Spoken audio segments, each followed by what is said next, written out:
What's up, guys? I'm up in Grand Blanc, Michigan, hanging out with the infamous Allie. If you don't know what Allie is, this is the infamous Allie Bug. And this is Dan's car. What's up, Dan? How you doing? So anyways, give us a little breakdown on your ride here. This is Allie McBeetle. It's a 1966 Volkswagen Beetle that I've had for, I don't know, somewhere between 13 and 15 years. You've had it for a long time. Yeah, we've done everything with it. I've been through like 10 cars. Well, you know, I'm not allowed to have more than one, so one toy car. I wanted something that could do everything, so I didn't. You'll notice it's not low to the ground, so that I can still take it off-road, and it's still, but it's fast enough to do drag racing with. It runs E85 or gas. It's got a flex fuel sensor in it. I switched it to fuel injection. I built the engine up from a 1300. Now it's a 2276 with mega squirt injection and LS2 coils. So everything's sequential. When it's at full kill, it's probably putting out around 200 horsepower. That's pretty good. Yeah. How light is this car, would you say? I know exactly how light the car is. It's 1,800 pounds. Woo! 200 so horsepower, my 1,800 fat pounds. butt in it, it's actually 2,000 exactly. So wait, let's go check this out, right? So fiberglass fenders, fiberglass hood. and these are fairly new. This is actually Actually, recently no, done. they're The repainted. fenders, yeah. The fenders are actually from the 70s. You got that wide boy. Well, I mean, like they're new for you putting them on. Those are actually 70s, though. Yeah, these are actual gasser fenders from the 70s. Wow, gasser fenders. And I've had them on there before, but I just repainted them. The hood's actually brand new, and that's fiberglass. That's nice. Yeah, car's got lots of little tips and tricks. Got a 8-track player in it, which works real well. You still have the 8-track player. I remember when you first got this car, you got the 8-track player. It's like, I'm not getting rid of it. The 8-track players. The seats are cool. Seats are new this year. They're kind of uncomfortable, which is awesome. And the roll cage Racing is seat new life. this year. I got an Dang. 8-point roll cage. And still running the cutting brake for cone racing. And yeah, it basically does the job. So not finished with it. Never finished with it. Never. That's some redwood style right here, guys. Yeah, that's new. I just got, dude, that was so hard to find. That cost me a little bit of money, and it was worth it. We all have our original things. 1970 louver setup, and this actually is very rare. This is called a Herod Helper. In the 80s, when I was in high school, this was like the thing to get for your Bug, but they were expensive back then. And one day I kind of bumped into it. Wow. And this thing is supposed to cure cancer at 100 miles an hour to the car. It's supposed to do everything. Yeah, the wing makes the car.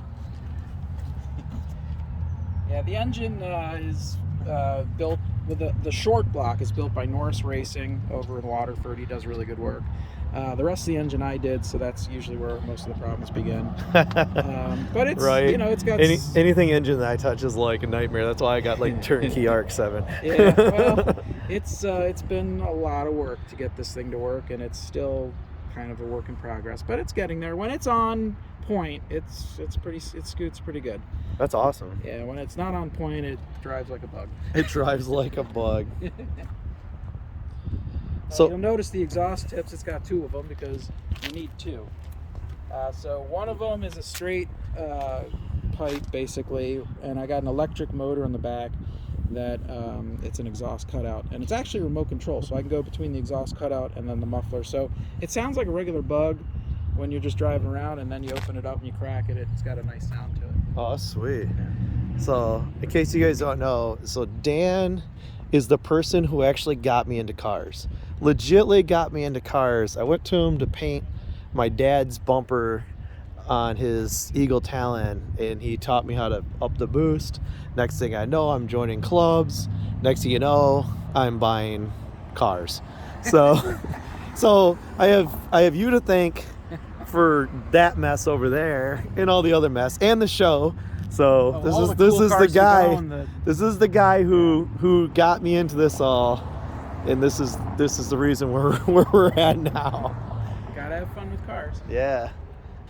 Got the sticker collection. Oh yeah. Some of those came from pretty far away. That's awesome. Notice the second exhaust in the front. Oh, whoa! What's that? That's I got a diesel heater in it, so it runs diesel. And A diesel heater? So I can Oh, have so smoke you coming got a out the front. heater out of Yeah, it. That's yeah. case you guys don't know, these cars don't really have heat. Defrosters were one of the biggest issues with these cars back in the 70s. So, and then you got the rally lights. That's what's up. And my new rally hood hold down. I don't have to worry about fighting the hood to get it open anymore, which is kind of nice. That's cool. So that's like old school 50s style. This is like very 50s rally style, OG rally days. It's probably like mid 60s, 60s, yeah. It's period correct. These are awesome too. Like, oh yeah, those are hard to find. Those came those off are the Porsche super. 356. Oh wow. Yeah, so that's off a Porsche. Stuff, yeah, they have the same That's really headlights. cool. I love the hood tie too. Yeah.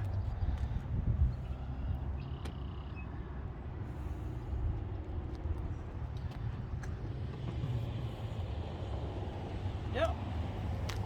That's awesome, man. That's Allie. Guys, we'll do more video. He's done multiple things with this car. I mean, I wouldn't be surprised if next thing you know, this has full-time running aggressive snow tires, off-road tires. I mean, whatever he does with it, he does. It's been through many changes. I remember when this had stock seats. I remember when this interior was fully stock. I'm pretty sure the clocks were there the whole time. Yeah. So this is really sweet. Yeah, I got a new rally computer. And then tell them about Roadkill, because we did the first Roadkill together. Remember that? Yeah, we've done 2 Roadkills. 2 Roadkills, yep. I won both races. The first one I went against a CTSV wagon, and I beat him. So mad. And, yeah, he was kind of mad. I did lose by quarter of a fender to a Hellcat, but he didn't know how to drive. And then the second time we did it was at the current location, and I beat a Cutlass, a caged Cutlass, which I thought was really unfair that he had a caged Cutlass. With that's crazy. I know. But we went to this. We went to the first one, and I did pretty good myself. And I was actually in a slightly modified Charger, Challenger, black Challenger RT track pack, and I did really good too. And actually got to compete for the Hemi motor, which I got decimated at. But anyways, they told you on the website you weren't supposed to come with any type of like slicks. You're supposed to be street car only, no slicks. And what did we show up with? We showed up with all like just regular DOT and then tires. Everyone else, like all these cars had slicks, but a lot of people couldn't drive. Radials, and it was on TV, so everyone was like freaking out, and they were like, making mistakes. It was great. But we, us being street racers, we would just hold it down and we took them out. Yeah. So that's why what's I was up. able to win against those guys. Yep, the little bug, man. This little bug was on Roadkill. I mean, this is awesome. It's got some history. So anyways, guys, I really want to share this with you. I'm glad you guys got to see it. Glad you guys got to meet Dan. So we're gonna do another feature video on this meet that's coming up as we wait on people that looks like they're showing up. So all right, see you guys next week.